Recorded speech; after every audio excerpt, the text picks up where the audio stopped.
इंदौर की हलचल भरी जिंदगी में दो परिवारों की किस्मतें एक ऐसे मौके पर जुड़ गईं, जो पहली नजर में तो बहुत ही खुशियों भरा लग रहा था। राजा रघुवंशी कोई 30 साल का एक नौजवान और सोनम 25-26 साल की एक युवती मई 2025 में एक अरेंज्ड मैरिज के जरिए एक दूसरे के साथ बंध गए। उनकी शादी बहुत धूमधाम से हुई। हर तरफ रीति रिवाज, संगीत और हंसी ठिठोली गूंज रही थी, जैसे किसी नई जिंदगी की शुरुआत हो रही हो। रिश्तेदार और दोस्त इस जोड़ी की खुशियों में शरीक हुए और सबको इसमें एक सुनहरा भविष्य, पारिवारिक मूल्यों और साझा सपनों की झलक दिखी।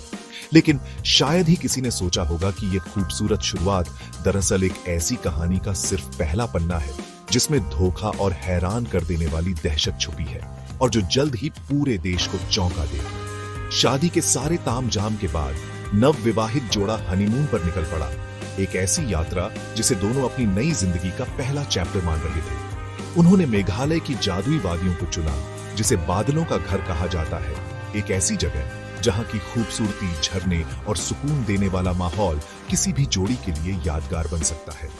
यह सफर रोमांस से भरा होना चाहिए था, एक दूसरे को और करीब से जानने का मौका, परिवार की नजरों से दूर। उनका प्लान था शिलोंग की घुमावदार सगरगुंड और चेरापूंजी की धुंधली वादियों को एक्सप्लोर करने का, ताकि जिंदगी भर के लिए यादें बन सकें।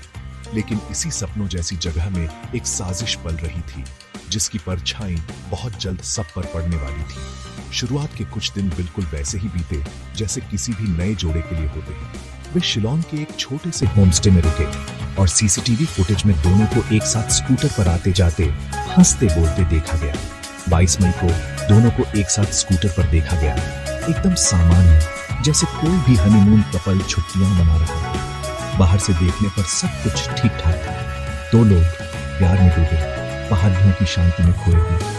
ये घरेलू सुख शांति की झलक इतनी सच्ची थी कि कोई अंदाजा भी नहीं लगा सकता था कि इसके पीछे एक बेहद ठंडी और सोच समझकर रची गई साजिश चल रही थी, जो इस हनीमून को किसी एक के लिए आखिरी सफर बना देती।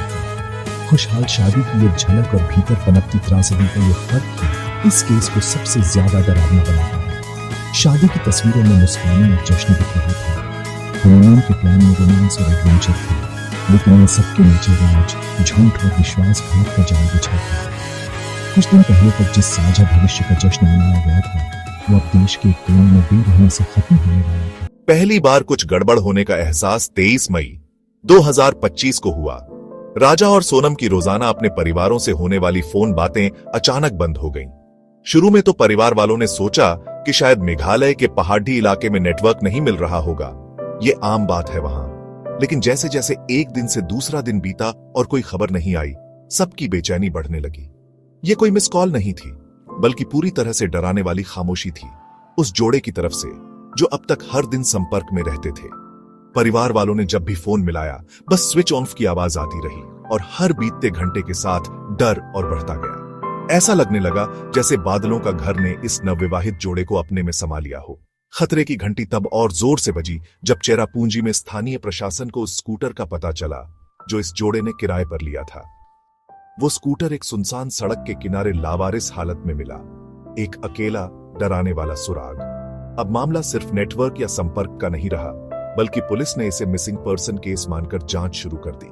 स्थानीय पुलिस को खबर दी गई और खोजबीन शुरू हुई, लेकिन भरा मौसम इस काम को बेहद मुश्किल बना रहा था। जैसे जैसे तलाश तेज हुई, ये कहानी स्थानीय मीडिया में भी सुर्खियों में आने लगी। लावारिस स्कूटर की तस्वीर उस जोड़े की अचानक गुमशुदगी की पहचान बन गई। पुलिस और स्थानीय लोग साथ मिलकर जंगलों में छानबीन करने लगे, गांव-गांव जाकर पूछताछ की, होमस्टे वालों से सवाल किए।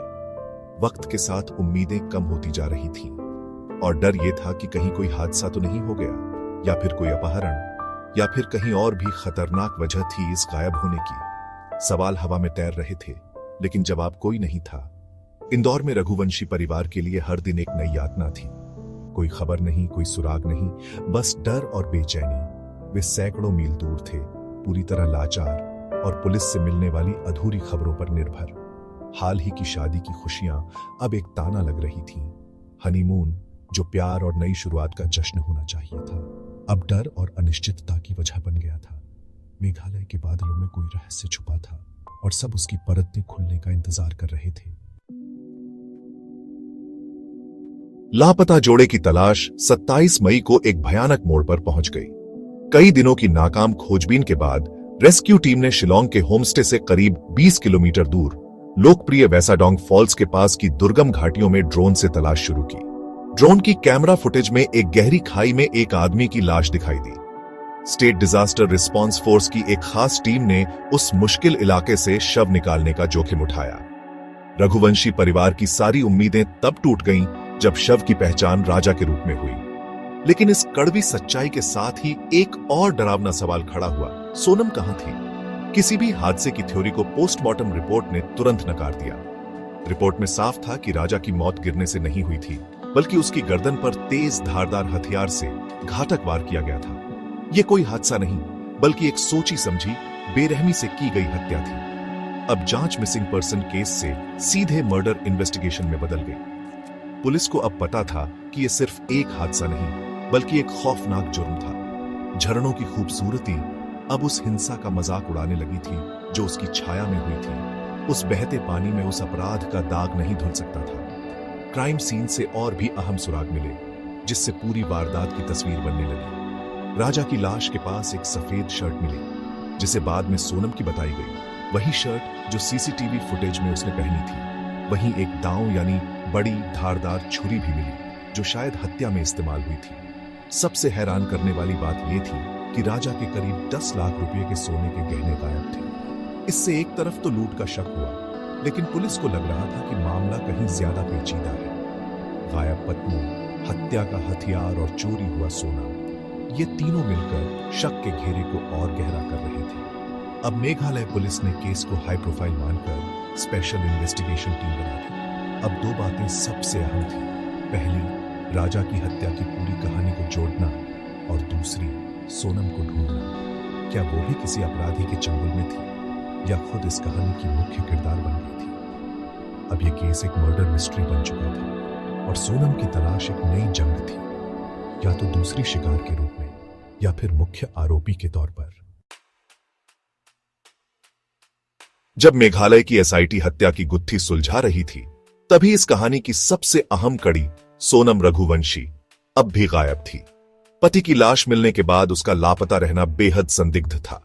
अगर वो शिकार थी तो उसकी सलामती पर सबको चिंता थी।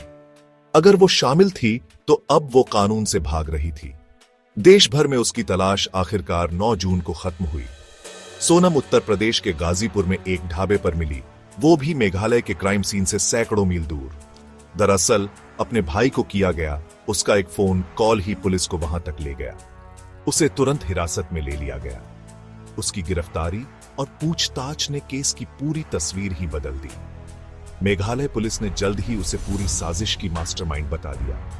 पुलिस का दावा था कि सोनम की राजा से शादी शुरू से ही एक दिखावा थी। दरअसल उसका दिल किसी और के लिए धड़कता था, राज कुशवाहा, जो इंदौर का 21 साल का उसका पुराना साथी था। पुलिस के मुताबिक सोनम और राज का अफेयर शादी के बाद भी जारी था, और दोनों अलग होना नहीं चाहते थे। मेघालय का हनीमून, जो बाहर से एक रोमांटिक ट्रिप लग रहा था, असल में पहले से तय की गई एक साजिश थी, राजा को रास्ते से हटाने की। जांच में सामने आया कि सोनम और राज अकेले नहीं थे। पुलिस ने एक पूरे नेटवर्क का खुलासा किया, जिसमें कई साथी शामिल थे जिन्हें हत्या के लिए हायर किया गया था। जल्दी ही गिरफ्तारियां भी हुई। सोनम और उसके प्रेमी राज कुशवाहा के अलावा पुलिस ने 3 और युवकों को पकड़ा। आकाश राजपूत, उम्र 19, ललितपुर से, विशाल सिंह चौहान, 22, इंदौर से, और आनंद कुर्मी, मध्य प्रदेश से। पुलिस के मुताबिक ये लोग हत्या के लिए मेघालय पहुंचे थे, और इन सब की कमान सोनम के हाथ में थी। पुलिस की थ्योरी जितनी सीधी थी, उतनी ही डरावनी थी। कहा गया कि सोनम ने अपने मासूम पति को घुमाने के बहाने एक सुनसान जगह बुलाया, जहां उसका प्रेमी और साथी पहले से छुपे थे। उन्होंने राजा का बनाया, उसकी हत्या की, और लाश को गहरी खाई में फेंक दिया, ताकि सबको लगे कि ये कोई हादसा है। चोरी किए गए गहने सिर्फ जांच को गुमराह करने के लिए।